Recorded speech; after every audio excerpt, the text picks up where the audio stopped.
Bismillahirrahmanirrahim. Assalamualaikum warahmatullahi wabarakatuh. Segala puji-pujian kehadrat Allah Subhanahu Wa Taala kerana dengan limpah kurnia dan izinnya dapat kita bersama-sama bersua dalam wawancara pada hari ini. Okey, mula-mula saya perkenalkan diri saya dahulu. Nama saya Nur Zubadira Fawizah dan 5 orang rakan saya yang lain iaitu Nur Hanisah, Hanis Hazira, Siti Hajar, Zulaika Nadia dan Syafiqah binti Ismail. Sebelum saya memperkenalkan tetamu jemputan kami pada hari ini, izinkan saya untuk mengupas sedikit mengenai tajuk wawancara kita pada hari ini, iaitu kedudukan dan cabaran bahasa Melayu dalam tamadun di Malaysia. Menurut Perkara 152, Perlembagaan Persekutuan memperuntukkan bahasa kebahasaan di Malaysia ialah bahasa Melayu. Bahasa Melayu menjadi bahasa rasmi di Malaysia pada tahun 1968. Tetapi bahasa Inggeris masih digunakan dengan luas terutamanya di kalangan masyarakat Cina dan India, sama seperti di Brunei. Setelah sekian lama, bahasa Melayu diperkembangkan sebagai bahasa rasmi negara dan sebagai bahasa utama, kesedaran terhadap nilai dan peranan bahasa ini dalam kehidupan harian rakyat Malaysia di luar sistem yang rasmi didapati tidak tinggi walau pelbagai usaha untuk mempertingkatkan kesedaran masyarakat telah dilakukan namun fenomena kebahasaan terus berlaku. Usaha memperkasakan bahasa Melayu semakin berdepan dengan pelbagai cabaran terutamanya masalah sikap dalam kalangan masyarakat yang sering memperkecilkan penggunaan bahasa kebahasaan. Menurut Hassan Ahmad pada tahun 2006, berpendapat bahawa kedudukan bahasa Melayu sebagai bahasa kebahasaan sekaligus sebagai pembentukan tamadun bangsa kian tercalar kerana sikap sesetengah pihak yang memandang remeh terhadap kedudukan bahasa Melayu, khususnya sebagai bahasa perantara ilmu dan dalam pentadbiran negara. Jadi, untuk mengupas lebih lanjut mengenai tajuk kita pada hari ini, kita menjemput Cik Razana Amili yang merupakan pensyarah dalam pendidikan di Kolej Politeknik Mara. Selamat datang kepada Cik Razana dan terima kasih kerana sudi meluangkan masa untuk menjelaskan persoalan dalam perbincangan mengenai tajuk kita pada hari ini. Selamat datang Cik Razana. Apa khabar Cik Razana? Alhamdulillah, baik. Terima kasih kerana menjemput. Sama-sama. Okey, tanpa melengahkan masa, kita teruskan kepada perbincangan tajuk kita pada hari ini. Pada masa kini, kebanyakan penggunaan bahasa Melayu semakin berkurangan di kalangan masyarakat di Malaysia. Persoalannya, apakah punca jika bahasa Melayu dipinggirkan pada masa kini? Dipersilakan Cik Razana. Okey, terima kasih untuk soalan itu. Okey, teruskan kepada soalan yang ditanyakan oleh Cik Zulbadirah. Okay, mengenai jika bahasa Melayu dipinggirkan untuk masa sekarang, kita pun akan tahu kesan dia untuk masa hadapan. Okay? Walaupun begitu, sebenarnya secara sedar atau tak sedar, bahasa Melayu sekarang boleh dikatakan kedudukan dia tu tergugat. Okay? Kedudukan dia tergugat disebabkan oleh peredaran zaman, okay, dan juga penerimaan daripada masyarakat. Okay, untuk pendapat saya lah, ini juga mungkin disebabkan oleh adanya sekolah vernacular. Okay, kalau macam untuk sekolah vernacular ni sekolah yang SJK, okay, sekolah jenis kebangsaan. Okay, so macam kalau SJK Tamil ataupun SJK Cina, sekolah-sekolah sebegitu dia tak menerapkan sangat untuk penggunaan bahasa Melayu. Okey. Apatah lagi di SK sekalipun, di sekolah kebangsaan, boleh dikatakan bahasa Melayu digunakan hanya untuk subjek bahasa Melayu lah. Okey. Even kalau macam untuk kurikulum kita pun sekejap bahasa Melayu, sekejap bahasa Inggeris, okay, untuk subjek sains dan matematik. Okay. Even kerajaan sendiri pun macam bukanlah tak memertabatkan, tapi dia lebih mementingkan kepada saya rasa dia lebih mementingkan kepada penerimaan secara international, secara international. Okay. So kalau bahasa Melayu dipinggirkan, kita akan tahu tergugatnya bahasa Melayu tersebut dan dia macam punca dia tak adalah daripada kehadiran sekolah vernacular. Dan juga boleh dikatakan sekarang macam saya pensyarah untuk pendidikan awal kanak-kanak.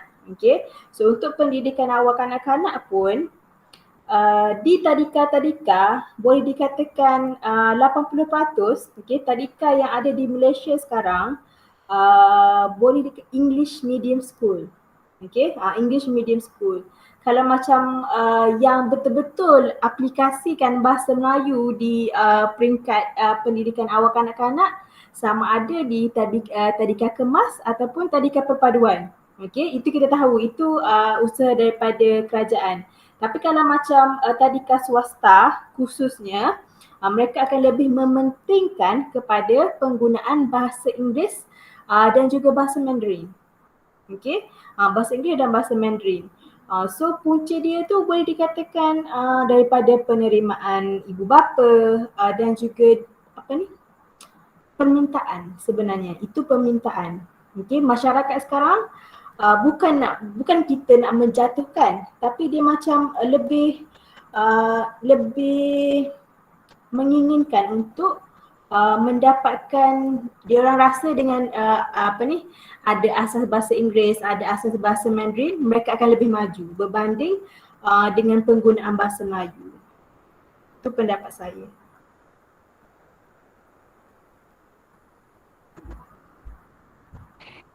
Okey, terima kasih Cik Razana. Mantap sekali penjelasan daripada Cik Razana. Seterusnya, seperti yang kita tahu, Malaysia didasari oleh penduduk yang berbilang bangsa. Masyarakat pluraliti ini membawa bersama perbezaan, kehendak dan kemahuan sekaligus mahu menjaga kepentingan kaum mereka sendiri. Bagi sesebuah negara yang dihuni oleh masyarakat berbilang kaum, agama dan budaya, perpaduan adalah sangat penting dalam menjamin keharmonian negara. Pada pendapat Cik Razana, adakah penggunaan bahasa Melayu dalam kalangan masyarakat penting bagi menjamin hubungan yang terjalin kukuh dalam tamadun di Malaysia? Silakan Cik Razana. Okey, penggunaan bahasa Melayu dalam kalangan masyarakat untuk menjalin hubungan kan. Okey, so bagi saya ia penting. Okey, penting penggunaan bahasa Melayu ni penting untuk menjalin hubungan.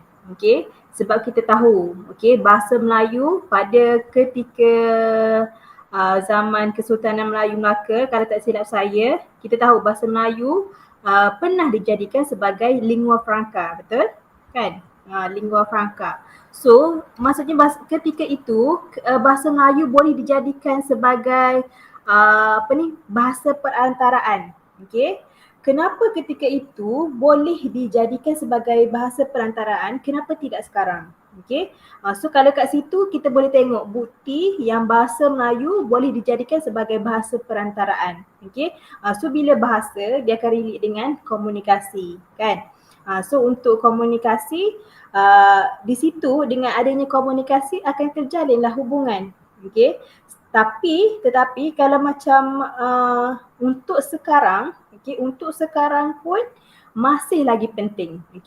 Bagi pendapat saya masih lagi penting dan boleh dijadikan walaupun bukanlah bahasa Melayu secara standardnya, mungkin juga bahasa Melayu yang dituturkan mengikut slang ataupun logat, still dalam konteks bahasa Melayu masih lagi menjadi boleh dijadikan sebagai alat penghubung penghubung lah, alat perantaran untuk menjalin hubungan. So kalau dekat Kelantan, macam saya kat Kelantan, saya boleh tengok, boleh tengok kalau macam even contohnya Melayu, orang Melayu orang Cina dan orang India, okey, dan mereka akan bila berkomunikasi antara satu sama lain masih menggunakan bahasa Melayu. Okey, mungkinlah sesama dia,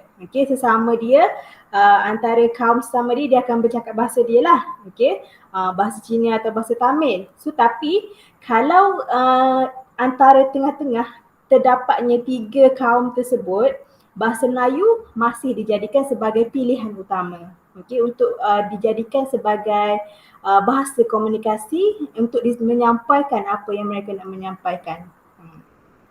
Itu pendapat saya. Okey, terima kasih Cik Razana. Jawapan yang begitu jelas sekali. Seperti yang diperkatakan tadi, bahasa Melayu ini memangnya sangat penting untuk menjamin hubungan yang terjalin kukuh. Pihak-pihak tertentu khususnya Dewan Bahasa dan Pustaka telah melakukan berbagai-bagai usaha dalam memartabatkan bahasa Melayu dan kerajaan juga tidak ketinggalan melaksanakan usaha-usaha bagi meletakkan bahasa Melayu pada tahap yang tinggi. Okey, kita teruskan kepada soalan yang terakhir. Jika Cik Razana menjadi salah seorang dari pengurusi kamp atau majlis atau kempen dalam memartabatkan bahasa Melayu, apakah contoh ataupun contoh acara atau aktiviti yang wajar dilakukan dalam memberikan kesedaran bahawa bahasa Melayu masih diguna pakai sehingga kini? Boleh Cik Razana jelaskan serba sedikit? Okay, so more kepada situasi. Okay, jika saya menjadi salah seorang pengerusi kem atau majlis, atau kempen. So kalau contoh aktiviti yang saya boleh katakan yang boleh menyatukan semua, aktiviti acara mungkin convention. Okay, so kalau macam untuk convention, dia macam satu acara yang besar. Okay, so bila kita dengar convention berbanding dengan acara, convention ni satu majlis yang mungkin boleh boleh mengumpul ramai. Okay, tak kisahlah daripada bidang apa sekalipun.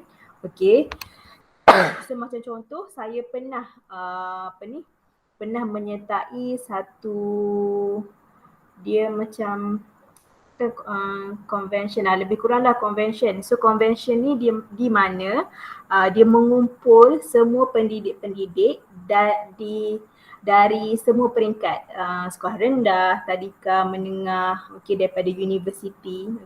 So di situ satu convention, saya tak menjadi pengacara majlis apa, saya jadi menjadi salah seorang daripada urus setia untuk convention tersebut. So di situ, so convention itu adalah convention antarabangsa.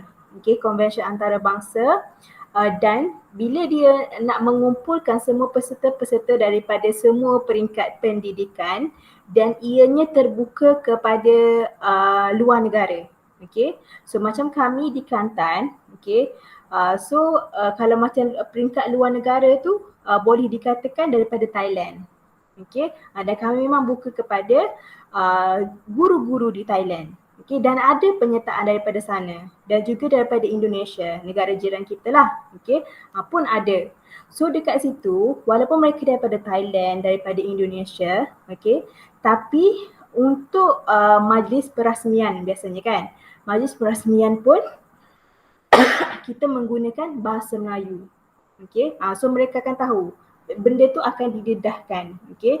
So dekat situ dia tahu penggunaan bahasa Melayu di majlis-majlis rasmi.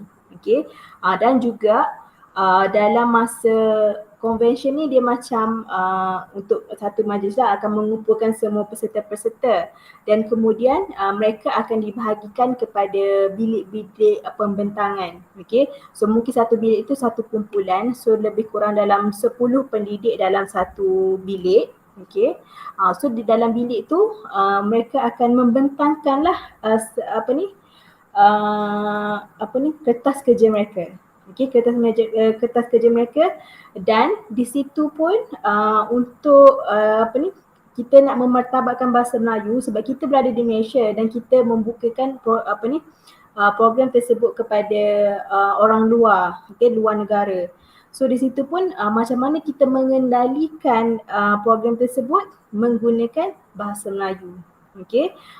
Jadi daripada situ mereka faham, okey, boleh berhenti. So dia orang tahu untuk berhenti. Okey, masa tinggal 5 minit lagi, itu antara arahan-arahan lah. Okey, sebab dia dalam pembentangan. So masa tinggal 5 minit lagi. Tu antara dia akan ada bunyi loceng and so on lah untuk menandakan pembentangan mereka berapa lama, okey, tempoh masa untuk membentangkan tu. So dekat situ mereka tahu dan mereka sedarlah bahawa bahasa Melayu ni masih diguna pakai, okey, walaupun di peringkat antarabangsa. Okey. Okey, terima kasih Cik Razana atas jawapan-jawapan yang telah pun terjawab. Saya ingin membuatkan sedikit kesimpulan. Rakyat Malaysia harus sedar bahawasanya bahasa Melayu atau bahasa ibunda kita sendiri ini sedang mengalami kemerosotan kerana terdapat pelbagai halangan dan cabaran yang telah menduka kehebatan dan keunikan bahasa Melayu. Jika sekiranya kita tidak menjaga bahasa ibunda kita, ini mungkin suatu hari nanti bahasa Melayu akan hilang dalam kehidupan kita. Okey, kita sudah sampai ke penghujung. Saya ucapkan jutaan terima kasih kepada tetamu jemputan kita iaitu Cik Razana kerana sudi hadir dan menjawab semua persoalan dalam perbincangan pada hari ini. Jadi itu sahaja daripada kami. Sekian, terima kasih. Bismillahirrahmanirrahim. Assalamualaikum warahmatullahi wabarakatuh. Salam sejahtera dan salam satu Malaysia. Segala pujian-pujian kehadap Allah Subhanahu Wa Taala dengan kerana limpah kurnia dan izinnya dapat kita bersama-sama bersua dalam wawancara yang bertajuk Kedudukan dan Cabaran Bahasa Melayu dalam Tamadun Malaysia. Sebelum itu, saya ingin memperkenalkan saya Nurhanisa dan rakan-rakan saya iaitu Hanis Hazira, Syafiqah, Nur Zubadira Fariza, Siti Hajar dan Nur Zulaika. Sebelum memulakan sesi soal jawab saya, izinkan saya memperkenalkan tetamu khas kita pada hari ini iaitu Cikgu Nur Ain binti Muhammad Nur, iaitu Guru Pendidikan Bahasa Melayu dari Sekolah Rendah Seri Afwa Seremban. Untuk meneruskan sesi wawancara kita pada hari ini, izinkan saya mengupas sedikit mengenai tajuk wawancara kita pada hari ini iaitu Kedudukan dan Cabaran Bahasa Melayu dalam Tamadun Malaysia. Bahasa merupakan salah satu alat komunikasi yang digunakan oleh manusia. Malaysia menggunakan bahasa Melayu sebagai bahasa pengantaraan bahasa menurut Kamus Dewan ialah sistem lambang bunyi suara yang digunakan sebagai alat penghubungan dalam satu kelompok manusia untuk melahirkan perasaan atau fikiran. Melayu pula didefinisikan sebagai nama asal bangsa yang mendiami seluruh daerah Nusantara di Asia Tenggara serta bahasanya ataupun nama suku bangsa terutama sekali di Semenanjung Tanah Melayu. Bahasa digunakan sebagai alat penghubungan untuk berkomunikasi sesama manusia sama ada dalam bentuk lisan maupun tulisan. Bahasa Melayu ialah bahasa yang dituturkan sebagai alat komunikasi atau asal bangsa yang menduduki Kepulauan Melayu. Untuk meneruskan sesi perbincangan kita, persoalan saya, adakah responden setuju dengan statement kami bahawa ramai masyarakat kini sudah kurang ataupun tidak lagi membeli surat khabar? Jelaskan mengapa setuju ataupun tidak. Okey. Baik, terima kasih kepada saudari Hanisa atas soalan yang diajukan.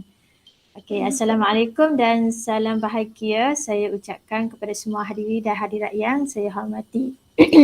Terima kasih kerana berjemput saya dalam wawancara pada pagi yang indah ini. Okey. Berdasarkan soalan saudari Hanisa tadi bertanya kepada saya, adakah saya setuju dengan statement masyarakat kini kurang ataupun tidak lagi membeli surat khabar kan? Okey.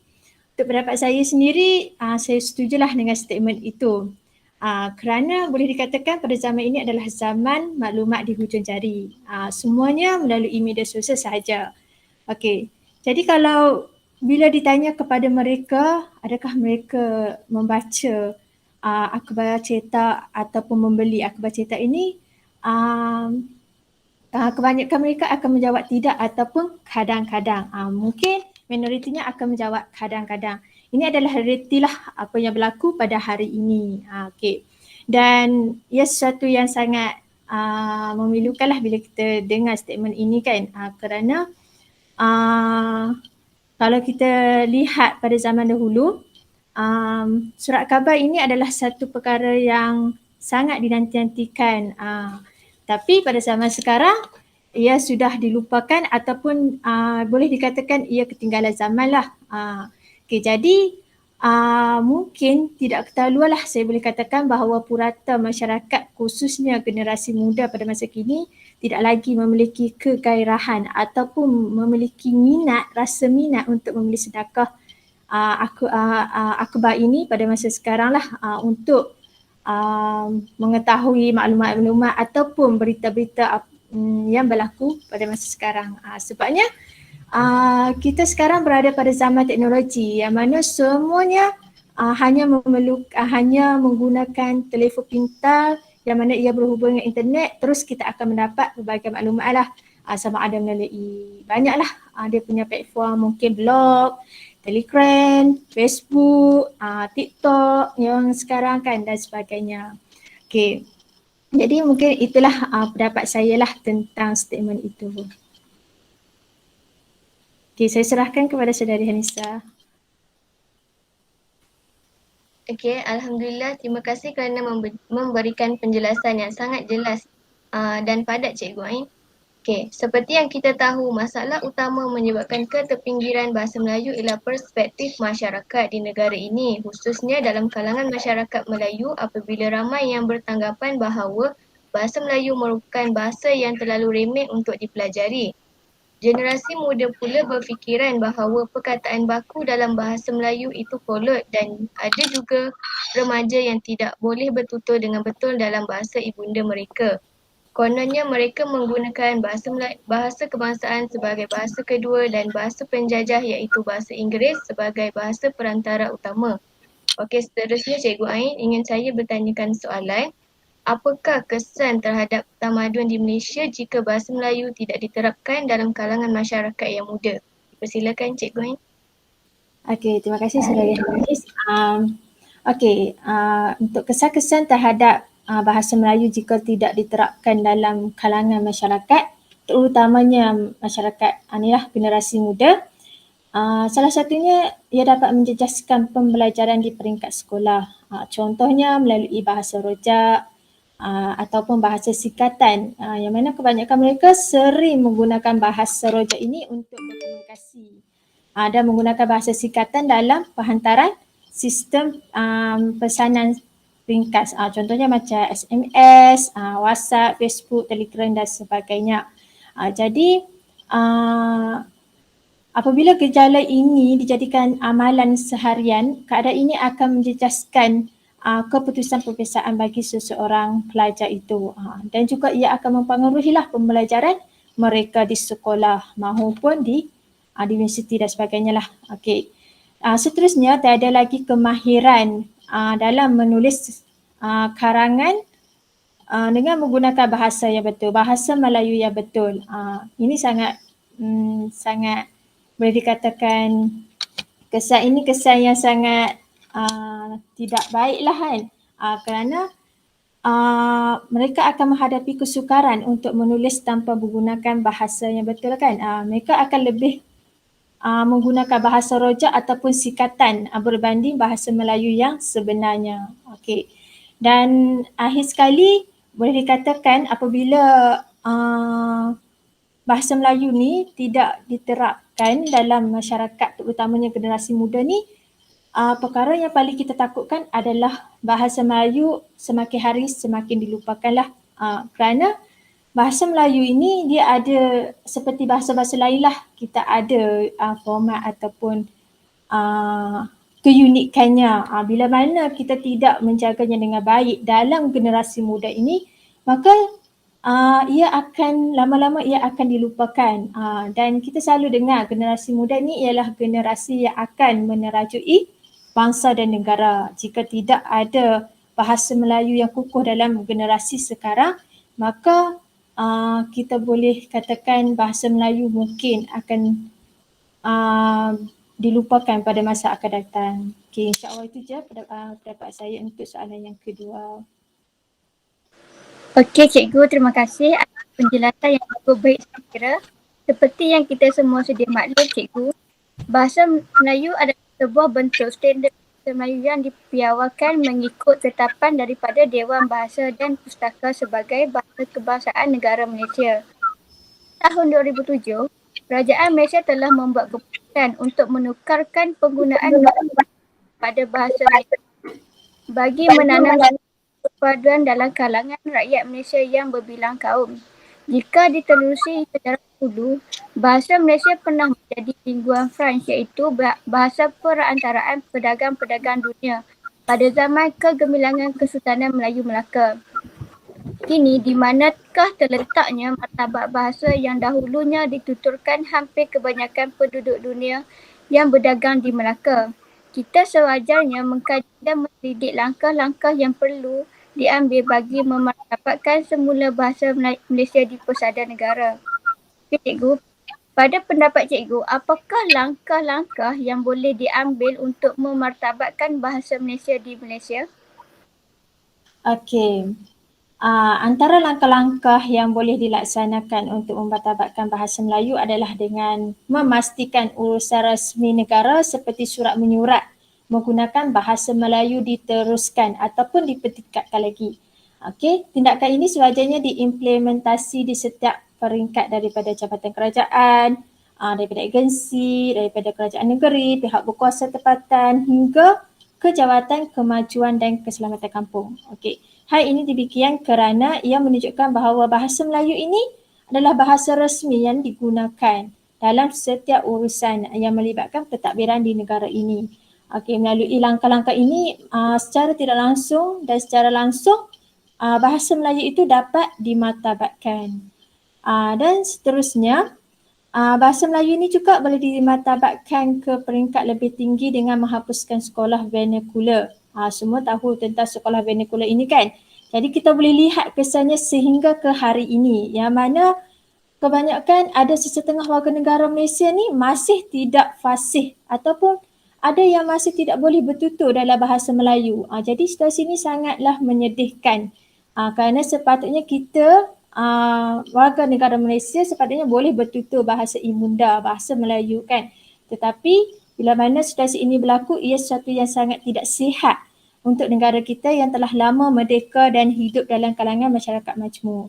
Okey, akhir sekali, ini adalah satu inisiatif yang mungkin boleh dibuat oleh pihak-pihak yang terlibat. Contohnya pihak sekolah ataupun institusi pengajian tinggi.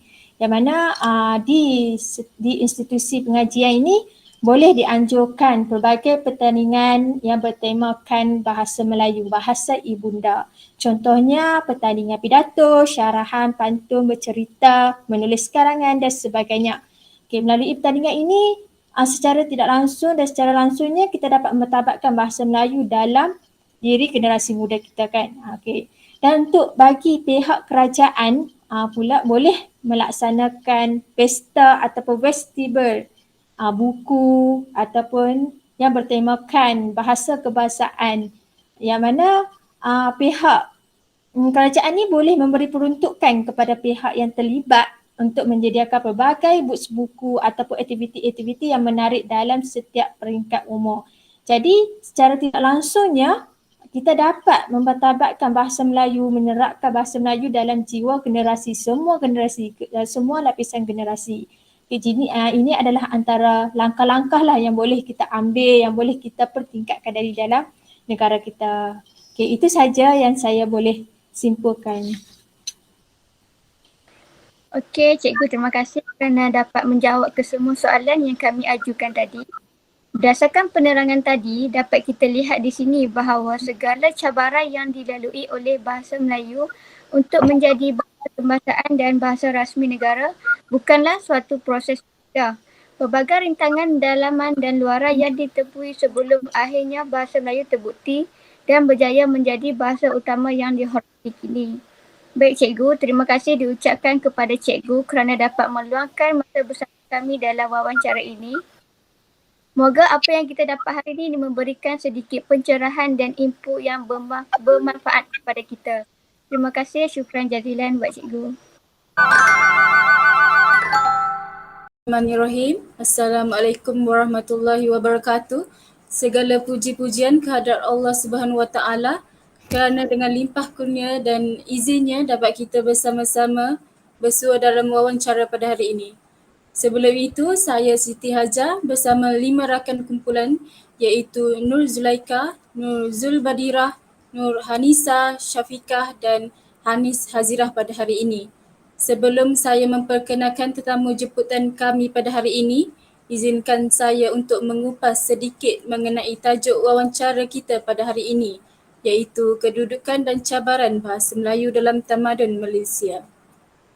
Menurut Perkara 152 Perlembagaan Persekutuan memperuntukkan bahasa kebangsaan di Malaysia iaitu bahasa Melayu.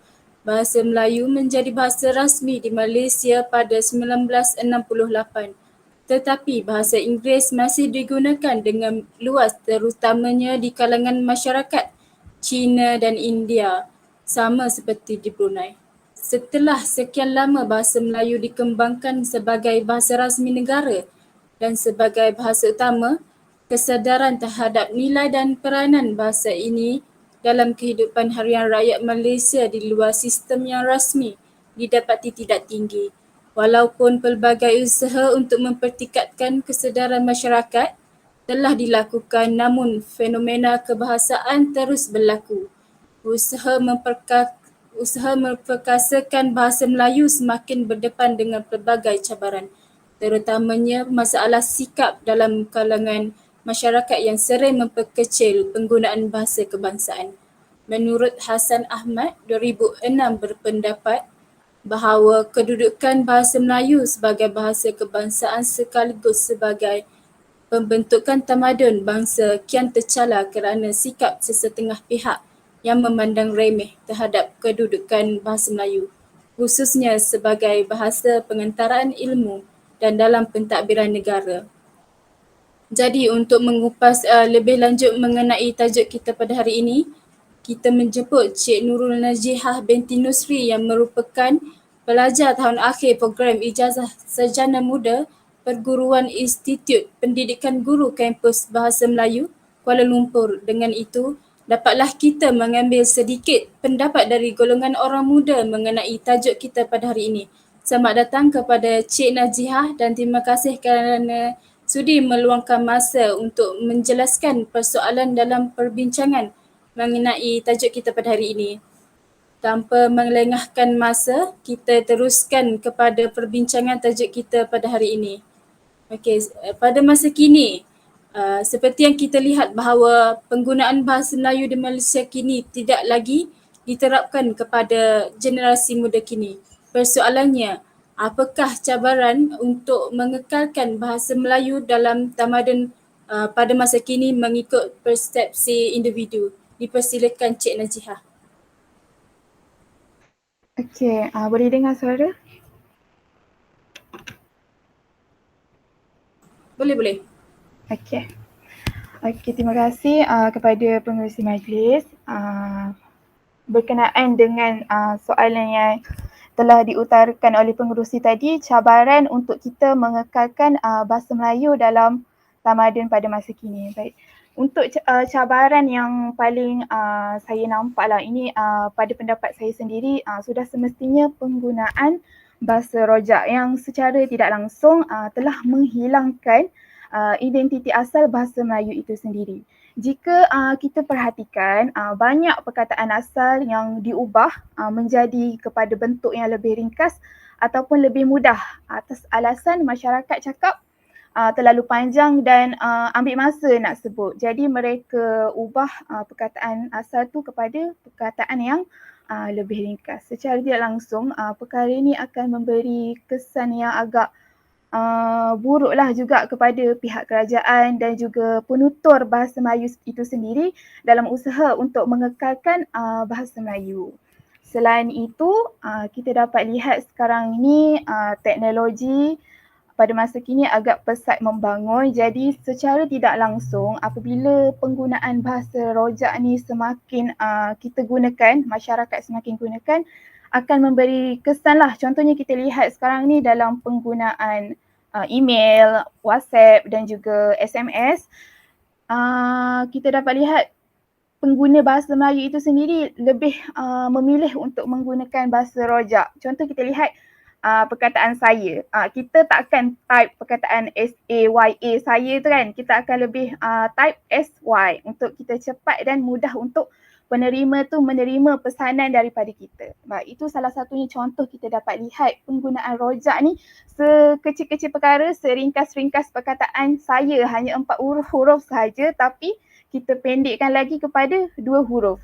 Jadi perkara ini memang memberi kesan lah kepada bahasa Melayu dan juga penutur bahasa Melayu dan juga secara tak langsung menjadi cabaran kepada negara lah untuk mengekalkan kedudukan bahasa Melayu dalam tamadun pada masa kini. Okay, itu je.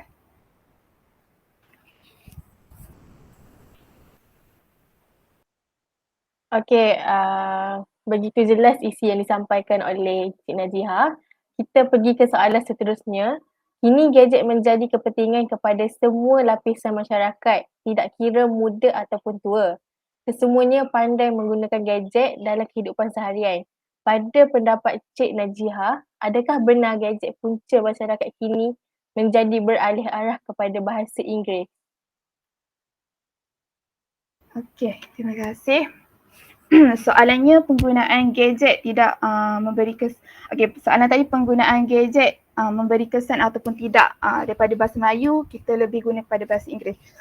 Okey, pada pendapat saya, ini pendapat persendirian saya di mana saya berpendapat penggunaan gadget ni dia tidak semestinya memberi kesan kepada penutur bahasa Melayu itu beralih arah kepada bahasa Inggeris.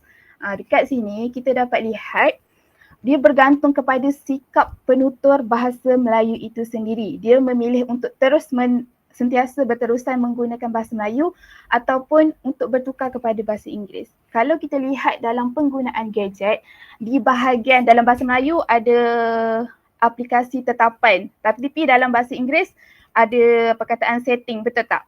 Jadi dekat bahagian setting ataupun tetapan tu, pengguna gadget ni dia boleh pilih nak guna bahasa Melayu ataupun bahasa Inggeris.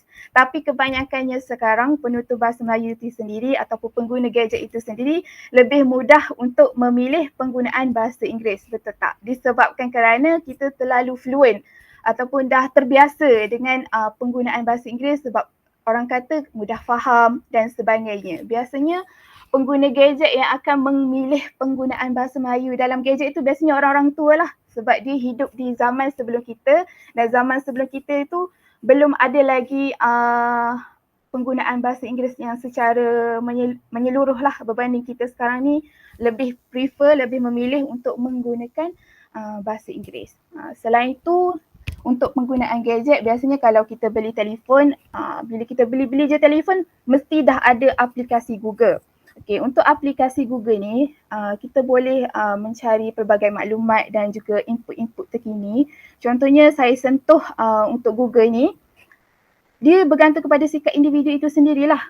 Dia lebih memilih untuk mencari maklumat menggunakan bahasa Melayu ataupun bahasa Inggeris. Kalau kita nak guna Google pun, kita boleh lihat banyak laman web yang digunakan sebagai kaedah untuk penutur bahasa Melayu itu sendiri memantapkan bahasa Melayu. Contohnya laman web PRPM, Pusat Rujukan, ada lagi Dewan Bahasa dan Pustaka. Banyak kaedah-kaedah yang digunakan oleh pihak tertentu atau pihak berwajib untuk memantapkan bahasa Inggeris. Tetapi sikap individu itu sendirilah sama ada dia nak guna tak kaedah yang kita dah berikan untuk kita mengukuhkan bahasa Melayu itu.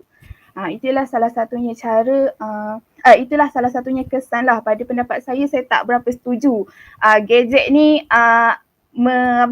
menentukan bahasa Melayu ni beralih arah kepada bahasa Inggeris. Kalau tidak, kalau ikutkan lebih memantapkan bahasa Melayu lah sebab banyaklah kaedah-kaedah langkah-langkah yang telah diambilkan oleh pihak tertentu untuk mengukuhkan bahasa Melayu itu sendiri.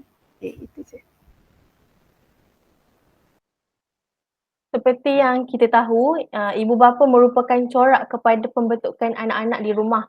Soalan terakhir yang saya ingin ajukan kepada Cik Nazihah ialah, pada pendapat Cik Nazihah, wajarkah ibu bapa menitik beratkan penggunaan bahasa Melayu di rumah yang betul kepada anak-anak untuk mengelakkan penggunaan bahasa rojak? Okey, terima kasih.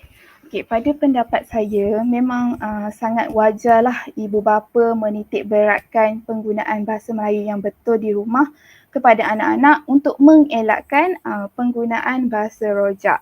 Okey, ibu bapa perlu membudayakan anak-anak mereka ni dengan budaya membacalah sejak kecil lagi, kerana perkara ini akan mempengaruhi minat dan cara anak-anak tu nak menulis dan juga bercakap.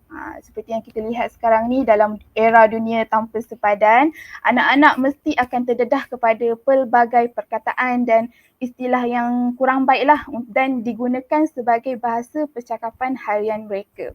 Hal ini secara tidak langsung, jika perkara ini tidak dibendung oleh ibu bapa itu sendiri, sudah semestinya lah akan memberi implikasi yang tidak baik kepada anak-anak, kepada ibu bapa sendiri dan juga kepada negara lah, malah sentiasa akan memburukkan lagi keadaan. Oleh yang demikian, ibu bapa ni perlulah menyediakan bahan bacaan yang berbentuk ilmiah, buku-buku cerita. Sekarang kita dah lihat banyak buku-buku cerita untuk kanak-kanak menggunakan bahasa yang betul. Ibu bapa boleh juga membeli buku-buku daripada Dewan Bahasa dan Pustaka yang semestinya memberikan bahan bacaan yang bagus mengikut tahap dan peringkat umur anak-anak kepada sehingga ke orang dewasa. Jadi sudah semestinya menjadi tanggungjawab ibu bapa lah memberi didikan dan budaya yang betul kepada anak-anak, kerana kita dapat lihatlah apabila ibu bapa memainkan peranan yang penting, sudah semestinya akan memberi didikan yang betul kepada anak-anak itu sendiri. Itu je. Akhir sekali saya ingin membuat sedikit kesimpulan.